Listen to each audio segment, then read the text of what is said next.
Hi, Khushbu. Hi, Neha. So, we are going to take turns and introduce each other instead of introducing ourselves because we thought that was the pattern and let's break it now. So, I would love to introduce Khushbu. Khushbu has been a voice in legal, AI, and compliances, and she is a Supreme Court lawyer. We have Neha with us. Neha Shah is co-founder of Mentor My Board.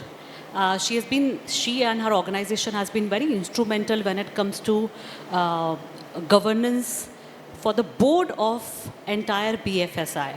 So, and the topic today that we are discussing is AI, because AI is everywhere and we cannot deny AI anymore, we cannot close our eyes, and hence the discussion is all about AI. Looking into the background that we are into when it comes to compliance and legal, I think we'll take good 15 minutes of yours to focus our discussion towards governance, risk, and privacy when you're talking about usage of AI. Absolutely. So let me ask the first question. Sure. So Neha, AI is everywhere. And some or the other way, when we talk about BFSI, resilience is one word that always resonates. Absolutely. BFSI and resilience. Yes. And that's where one question that comes is, when you talk about AI, how BFSI sector is incorporating AI in their systems when it comes to compliance, when it comes to everything, when you have regulator out there, and when you have a buzzword, which is resilience. How is that transforming in the AI, BFSI sector? Wonderful question, Khushbu. Let me take an example here. We've all seen UPI payments. India went viral when we introduced UPI payments. We've been using it left, right, center today, right?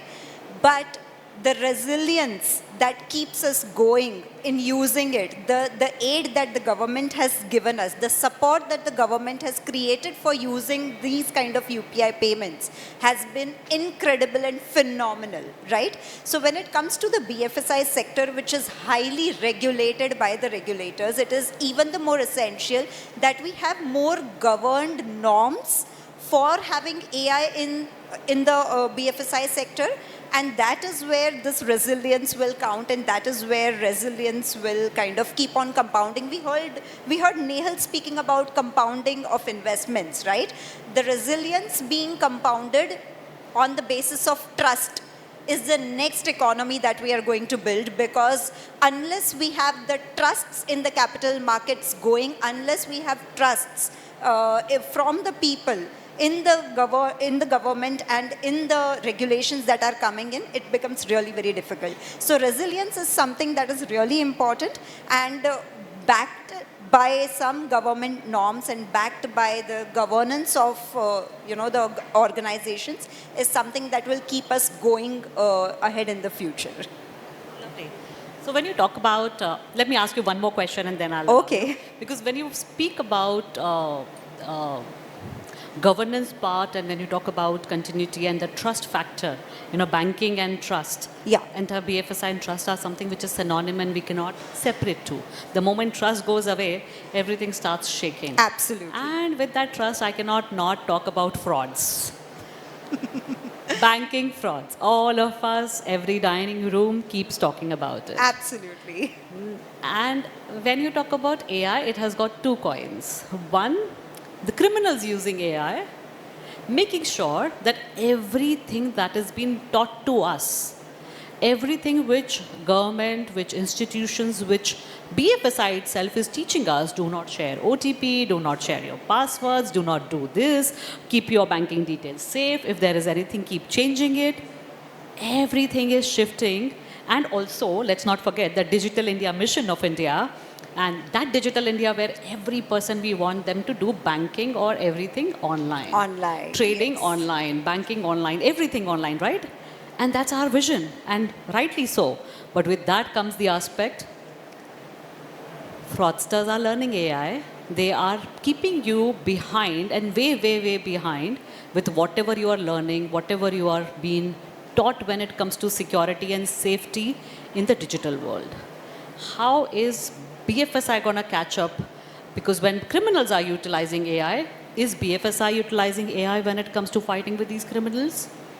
or we are still left as an audience, as a user, where we are in the hands of criminals being caught and technology being used by them, but our banking system is not catching up with that. So honestly, we all know that there have been deep fakes. There have been those UPI links that are sent which are illegal. We have all faced some kind or the other of frauds that come into picture, right? Either through calls or through emails or something or the other, right? There, we have heard about so many cases where elderly or senior citizens have faced not criminal, but legal litigations online on video calls, and they have been fraud, right? So the entire scam system that has been set up in the background, which is a fraud system to kind of evade money from the investors. So a lot of need here is about the awareness. Awareness plays a very important and key role when it comes to being aware about things. And that is where government is coming up with jingles, with themes, with those series where they are educating the investors, where they are educating the people at large, not only in the cosmopolitan cities, but it is being done even at the local rural areas, so that they are not they don't fall prey to all of this. There have been so many OTT series that have come up on these similar issues, right? So that people, by one way or the other, are they are aware about it, and then they can protect themselves. So that being one, definitely there was one very famous case in a BFSI company. I will not name the company because it's a listed one. A MD CEO calls the CFO, and he instructs him over a call for making a payment towards a project, right? And it was a huge amount of $3 trillion. This CFO, hearing the call, and without actually checking with the real MD CFO, thinking that he's the same person, he transfers the money, and that was a fraud call, and the money entirely is lost, right? Now, how is it that we protect all of these? It can be only protected by awareness in the first place, and second, definitely then there are the networks that the government has already put in. RBI has certain set of instructions. SEBI has certain set of instructions for the companies. So if you follow all of these, I'm sure there can be some recovery, but I'm not sure whether it is partial, it is complete. I'm not sure about it at the moment. So it's a gray area at the moment. But yes, definitely awareness is the first step, I would say. I think the second last point of yours, I can answer that question of yours very Please. well. So government is catching up, and I understand that part, that this is still happening. Yeah. Money is still gone. Let's start from the back. The money gone, not rather than prevention. Let's go on the last part of it. Yeah. That let's say the scenario that money is gone. I think that's where our regulator is also catching up. Absolutely. RBI has come up with something called as Mule Hunter. Mule Hunter is an AI tool of RBI, which it wants every BFSI to incorporate and inculcate. It is what? It is practically one Mule Hunter. We understand the name as Mule.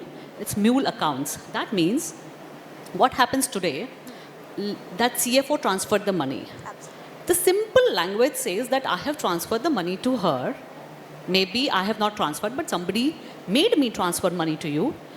BFSI doesn't work without KFC, right? KYC. Catch hold of Neha. If not Neha, it has gone to Sir. Catch hold of him. Without KYC, you cannot open any bank account or any online account. But there have been fake KYCs as well. Absolutely. That's where the mule accounts are. Mule accounts, I'm trying to explain this because I think this is where we lack and we don't understand. Mule accounts are the one where there are people who don't exist, who are dead. Using their identity is where accounts are being opened, number one. Number two, there are people who exist, people like you and me, where they say that loan us your bank account or your payment account. In lieu of that, one account, I'll pay you 10,000 rupees of a rental. And I'm not kidding. This is literally a business. Tier 2, Tier 3, Tier 4 cities, this is what is happening. People are lending 5, 6 accounts in different bank accounts. They are earning 50, 60, 20,000 rupees and they give it. The reason given is taxation part, entry gupana hota hai. I'm using the layman language because we all understand that language. For that purpose, that money is, they lend their accounts to those lenders. Those lenders give money. Now, let's say imagine a scenario that I have transferred a money to Neha's account, which ideally should have not gone. Either it is stolen, either a criminal attacked and transferred, or either I was duped or I was being cheated, and in that cheat, business email compromise or that deep fake call, I have transferred. In all scenarios, this is an unauthorized transaction. To catch hold of her, there can be a scenario where they go to Neha. Neha said, I have never opened this bank account. This is not mine. Absolutely. Scenario 1. Scenario 2, Neha doesn't exist. There is no Neha. Number 3, Neha says, this was the person to whom I have given this bank account to use. I don't do any transactions. And when you catch hold of that person says, this is the guy who instructed me. That chain is such big that to reach the main person who was the one who's running opening of these crores and crores of account, the police has yet not reached one guy. Absolutely. In that 10 layer, it is just 7th layer that they could reach. They have not reached the other. Including your EOW, including your all enforcement agencies, nobody could reach them. The 4th that comes is, which is your partnership accounts. Partnership accounts are being utilized by 2 entities and they continue, and they are also fake. There is no partner. They keep the partnership deed with them. They make you open it. A lot of times you're not even aware that you have done this for somebody, and they continue. Drivers, somebody else. And that's why they are never caught. Now, when they are caught, from her it goes to him to here. From here, they might buy some gift cards online, or they transfer it in some other manner. Or they have another vicious circle where they transfer it to lending money to you. When you return it in another account. That's how they make it wide. So this circle is so crazy that police could not catch hold of them. But in the meantime, RBI realized that to continue the trust in the banking system, let me come up with something. In 2019, it came up with a circular saying that if it's not your fault, banks are duty bound within 3 days if you complain to give you 100% money back. Pandemic came. We realized our banking system will go bankrupt, will go crazy because the number of cases have increased. Bank is not at the fault, I am not at the fault, but there is some criminal who is having the money. Why punish somebody who has not done so much of a mistake? That's where they said that, okay, let me come up. That's where this AI has been coming in place. At the same time, they've got something called as 1930. Now this 1930 is nothing but a phone number given by Ministry of Home Affairs I4C. That's the number which has got every bank and payment gateways together in one room. And now they trace money up till 7 layer. From Neha to him, to him, to him, to him, money gone in tranches, 1 lakh mein 50 gone here, 50 gone there. From that 50, 40 there, 20 there. They keep tracking that, hunt that money, and then they tell you that this is there. Then you go to the court, release your money. And it's happening. Please remember the number 1930, very important for all of us. Time is the key. Literally, time is the essence over there. As early as possible, even while you're continuing the talk with the criminal, complain, block your money, release your money, and let police fight with the criminals as much as they can fight. But I think you can secure my money by that way. Mule Hunter is just consolidation that if I have lended my KYC, I have done some fraud, Punjab National Bank, but I've got 40 more accounts in different banks. Mule Hunter will flag it and tell you. Next time when something is happening, a high transaction volatility, it will understand. That's how they're bringing in AI also, fighting against criminals. That let's bring in AI in our banking system to make banking more robust while fighting with the criminals. Amazing. Khushbu, you mentioned about a very important Sorry, I took a lot of time in explaining this, but it is really I hope important. you explain it to 20 more people about this. Wonderful. It was really important because this is the kind of awareness that I was speaking about. So you spoke about the phone helpline numbers, right? In a lot of cases, and you being a lawyer in the Supreme Court, right? what are the ratio of the cases that you now see with regards to such kind of AI governance failures in the BFSI domain versus what it was maybe, 10 years before? Okay, so when you talk about AI governance, I think we have to start doing it. But when it comes to the question you're asking, it is yet to come. Yeah. It's yet not there. Okay. Because we have not reached there. We have not yet incorporated AI in our systems the way we are assuming. It's still in the nascent stage. And that's where I think in this nascent stage is where we should understand the risk involved in the AI and everything else so that those numbers of cases do not rise the moment we are completely adopting AI in our systems. So to give your answer, we have not seen any one case in that scenario because we are still very nascent. But I think we should take that nascent help, have understanding when it comes to using AI, from AI and biasness in the decision making, from AI to malicious threat or actors that can come when you're using AI, when you're building your own model or you're taking somebody else's model, the privacy concern, because consent is something very important. The penalties are as hefty as up to 50 crores in India. And if it's a data of European nations, then 2% of your global turnover. When it's CCPA, then it's another hefty penalty. If different jurisdictions, penalty altogether. So consent is something, another very privacy part of it. Apart from this, right data is also very important because when you're having decision making, whether output is right or not right, if you have decision making, let's say tomorrow you start giving loans and you've got AI in systems where it shortlists people.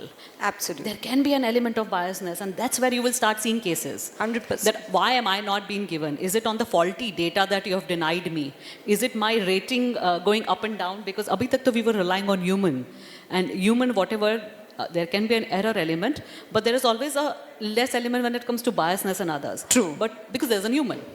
But when there is a system, do you have those things inculcated in the system while adopting it? I think these are the questions we have to answer. Great. Let me ask you then on this question. Okay. That because you're on the other side of it, I am on the other side of it. Yes. How do you see these kind of things being taken care, or are these discussions happening in the boardrooms while incorporating AI in their systems? In right from it can be for cyber resilience, it can be for security, it can be for threat detection or a fraud detection, it can be for even as smooth job as incorporating in the HR systems while recruiting, or it can be anything. Are these discussions about biasness to malicious actor to consent, which is privacy, to other questions being raised while doing this? So honestly, not everyone is discussing it in the boardrooms, and that is the need of the hour. In fact, these are the kind of regulations that I strongly feel that SEBI or ROC can come up with, because we recently heard a case where the founder of a very well-known startup said when their HR policy was leaked, he mentioned that the finally everything comes and stops on me. Right? So if everything has to come and stop on the founder, what is the board actually doing then? Right?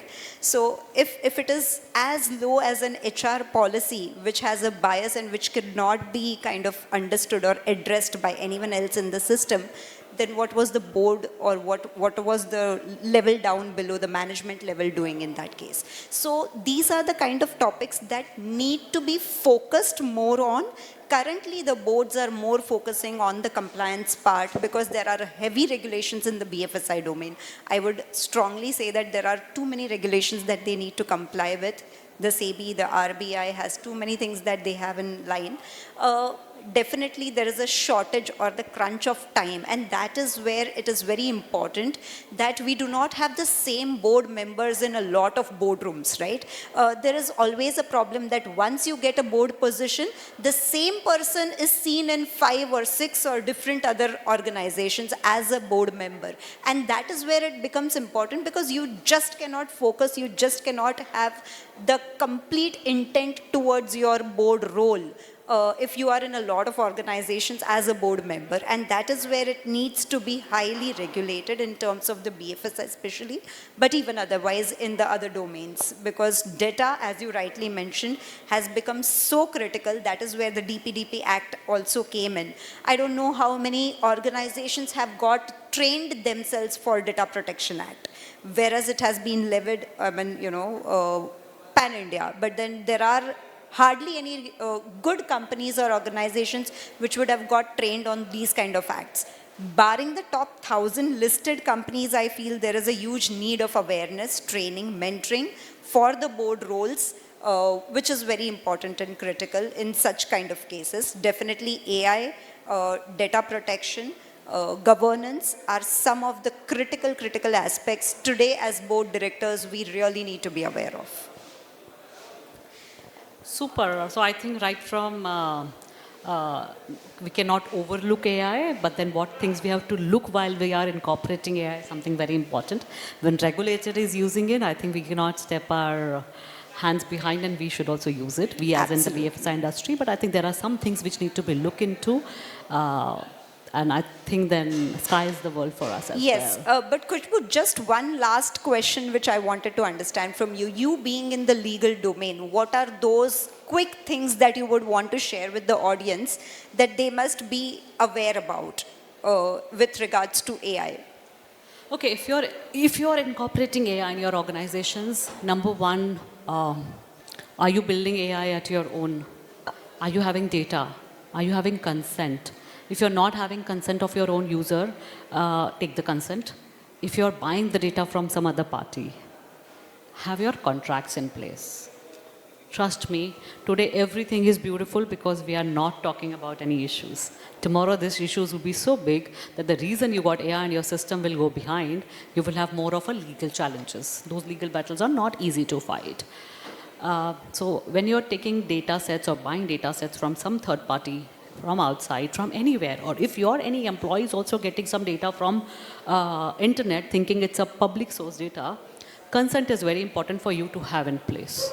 Make sure your contracts have it that the data you're giving us is data of an individual who have consented for this use. Once you have it in contract, you're transferring your liability from you to the third party vendor who's giving you the data set. Number one. Number two, while you're building it, have an element of, when I was talking about AI and biasness, there are some good set of parameters, and it's not one-time exercise. When you are incorporating AI, you have to make sure of it that there is a continuous, in different intervals, you do a continuous testing. Testing in terms of security, testing in terms of correctness, testing in terms of biasness, which is very different. Biasness for companies in Europe will be different than biasness in India. Biasness for BFSI would be very different than the biasness for somebody else. Biasness for a police department will be very different than biasness here. They've done the study in US, and there, by default, their entire data was so anti-black that the result would come up when the probability of a person was also very biased. Why? Because the data feeder itself was like that. But you have good set of parameters which have come up where you keep asking those questions and keep testing.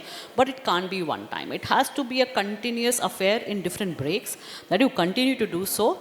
And also after that, if you're building on somebody else's AI system, or if you're buying and building yours on top of it, you need to have an understanding. Any fault that happens which you don't understand, because when you talk about technology, it's literally like a black box. Absolutely. If some fault has happened, you cannot blame tool, you cannot blame AI. It's the person behind. If you are the person behind, you are the one to be blamed for. But let's say you have not done anything, but the data set on which, or the AI tool on which you build it yours, is the one where the fault lies. If you don't have that transparency, you will not be able to have that accountability. If you don't have an accountability, you are paying the price for something you should have not paid the price. So I'm not trying to scare you to incorporate AI, but I would say if you're incorporating it, be a little more vigilant, and then sky is your world. Wonderful. That's amazing. All right, I think on that note, we should Absolutely. close today's topic. Absolutely. Thank you so much Thank for you, patiently everyone. listening us. And I think this is the audience we should have picture with. Thank you. Thank you so much.